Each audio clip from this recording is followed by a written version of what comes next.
Welcome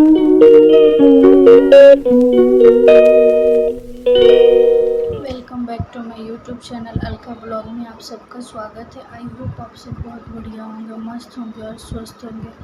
और सबको मेरे तरफ से, और जिन जिन भाई बहनों ने मेरे चैनल को सब्सक्राइब नहीं किया है वो प्लीज़ हमारे चैनल को सब्सक्राइब कर दे और हमारा लिंक ज़्यादा से ज़्यादा शेयर करिए। आप लोग का एक छोटा सा प्यार और सपोर्ट हमारी और हमारे बच्चों की ज़िंदगी बना देगी। आप लोग एक अपनी बहन बेटी समझकर हमें ज़्यादा से ज़्यादा सपोर्ट करें।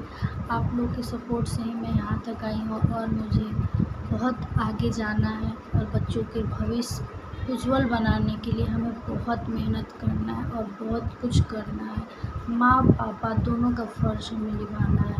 तो मैं खुद से यही प्रयास करती हूँ कि मैं बच्चों को पिता की कमी ना महसूस होने दूँ। वो हर खुशी उन लोगों को दूँ जो एक पिता देते हैं। पापा तो मैं नहीं दे सकती, बट मैं हर चीज़ें उन लोगों को दूँगी।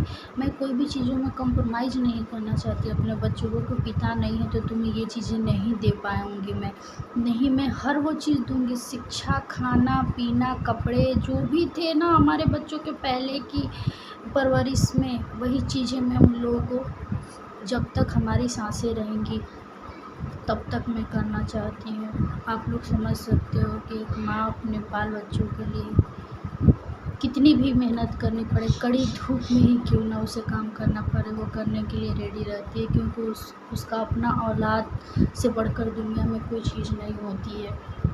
एक माँ और पिता ही अपने बच्चों के लिए छाँव बन सकते हैं। दुनिया में कोई तीसरा उससे छाँव नहीं दे सकता है। तो पिता का फ़र्ज़ भी हमारे सर पे है और माँ का फ़र्ज़ भी है। माँ आज का सोचती है तो पिता कल का सोचते हैं। तो मुझे आज का भी सोचना है और आने वाला कल के बारे में भी सोचना है। तो प्लीज़ आप लोग से मेरा हाथ जोड़कर रिक्वेस्ट है कि ज़्यादा से ज़्यादा हमारे चैनल को सब्सक्राइब और शेयर करना बिल्कुल ना भूलें। जो भी आपके रिश्तेदार में होंगे, आपके दोस्त, आपके जो भी होंगे ना अड़ोस पड़ोस में, तो प्लीज़ हमारा चैनल ज़्यादा से ज़्यादा लिंक शेयर करिए और हमारे वीडियो को फुल वॉच कीजिए कि व्यूज़ बढ़ेंगे और हमारा चैनल मोनेटाइज हो जाए। बस हमें यही चाहिए और आप लोग से हमें कोई पैसा धन दौलत कुछ नहीं चाहिए। और बस आपकी बहन आपसे यही हाथ जोड़कर आपसे विनती करती है कि आप लोग हमारा ज़्यादा से ज़्यादा चैनल को शेयर करें। बस आप लोग का एक छोटा सा प्यार और हमारे बच्चों की ज़िंदगी बन जाए।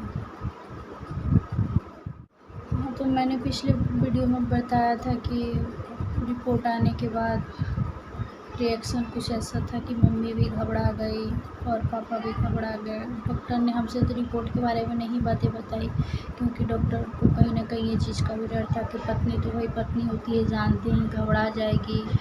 और अब गोद में बच्चा भी था तो डॉक्टर पापा से पुराने जान पहचान के थे, तो डॉक्टर ने पापा को ही बताया कि ऐसी ऐसी बात है।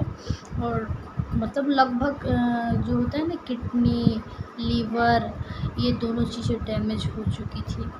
रिपोर्ट में जो आया वो उसके अनुसार मैं बता रही हूँ। इसीलिए इनका टॉयलेट रुक चुका था और पेट में पानी हो चुका था और छाती पर भी हो चुका था। तो डॉक्टर ने फ़ौरन हमें रेफ़र कर दिया पटना में जो आईजीएमएस का नाम, आप लोग जो बिहार से होंगे उन लोगों को पता होगा कि आईजीएमएस पटना में जो है अस्पताल है, अर्ध सरकारी है, आधा सरकारी आधा प्राइवेट है। तो उसमें सीटें बहुत कम मिलती हैं, ना के मात्रा में मिलती हैं और बहुत मतलब जान पहचान हो, मतलब थोड़ा मतलब जान पहचान हो तभी उसमें हो सकता है। ऐसे कोई चाहे कि हम गए और हम एडमिट हो जाएं तो बिल्कुल असंभव है, बिल्कुल नहीं हो पाता है। ऐसा हम लोग के साथ भी हुआ, क्योंकि हम भी जब वहाँ पे पहुँचे जल्दी में पैकिंग शैकिंग किए, जो कपड़े पहने थे उसी हुलिया पे हम लोग तो चल दिए, क्योंकि भाई यार किसी का जान जा रहा है तो वहाँ पे सोचने समझने का वक्त नहीं मिलता। ऐसा लगता है कि बस किसी भी तरीके से अगला का जान बच जाए और हमारे घर की खुशी वापस आ जाए।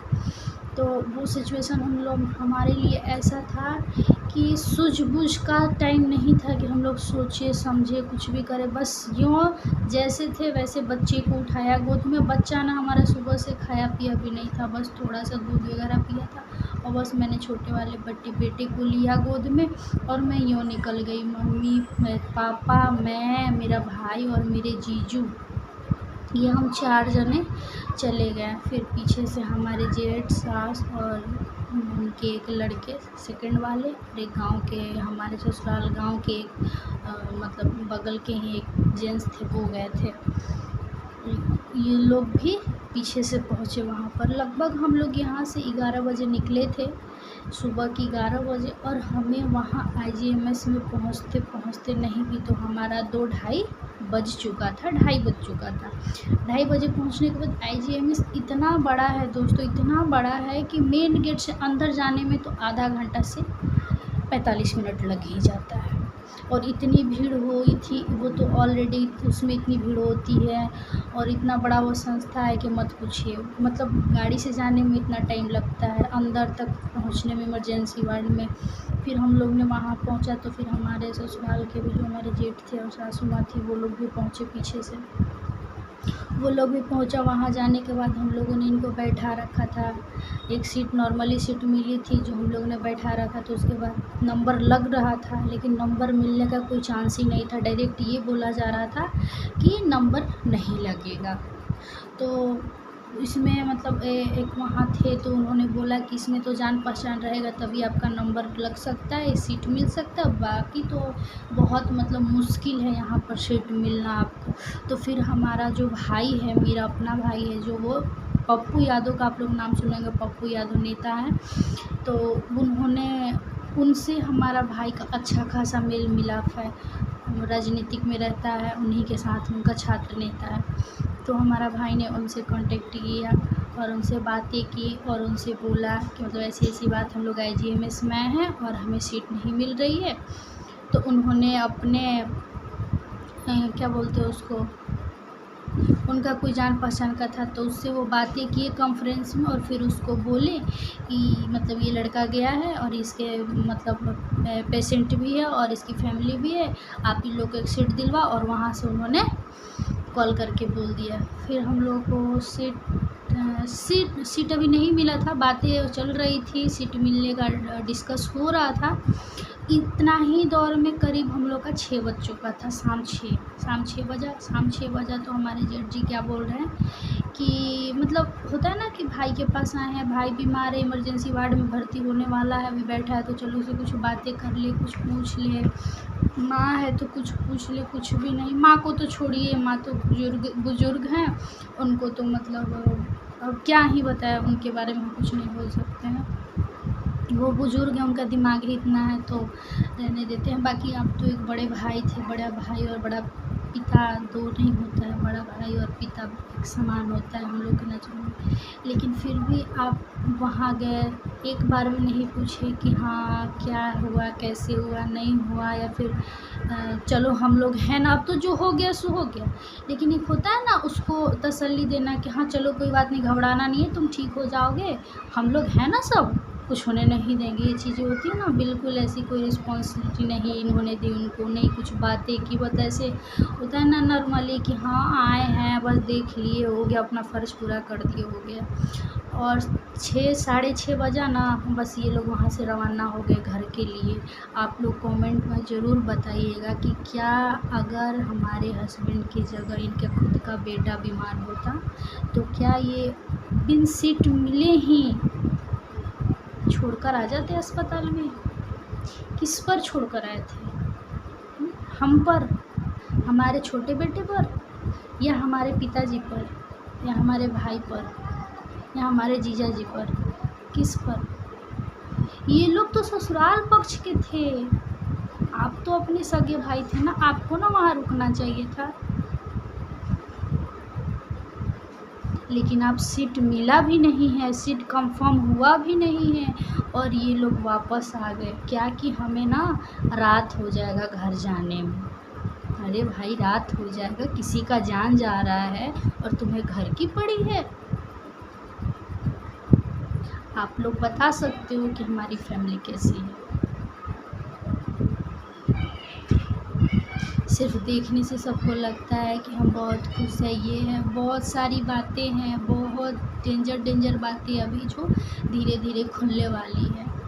और मुझे ये भी पता है कि हमारे सारे वीडियोज़, हमारे सारे ब्लॉग उन लोगों तक भी जाता है, बट मुझे कोई फ़र्क नहीं पड़ता, क्योंकि मैं सच बोलती हूँ और सच का साथ देती हूँ। झूठ का मुझे साथ देना तो बहुत पुराना मेरी आदत नहीं है, इसीलिए मैं सबकी आंखों में खटकती हूँ।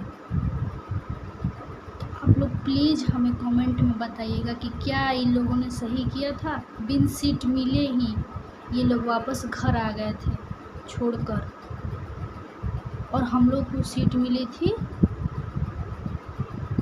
7:30 बजे रात में सीट मिली थी। 7:30 बजे रात में कंफर्म हुआ था।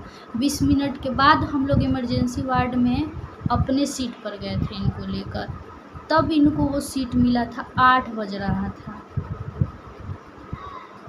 क्या ये जिम्मेवारी सिर्फ हमारे पापा की थी या हमारे भाई की थी? कैसी फैमिली। आप लोग हमारा फुल व्लॉग देखिएगा और हमारे नेक्स्ट वीडियो का भी इंतज़ार करिएगा। उसके बाद मैं सारी बातें बताऊंगी आप लोगों को कि हॉस्पिटल पहुंचने के बाद क्या क्या हुआ था, कौन गया था बाद में और कौन नहीं गया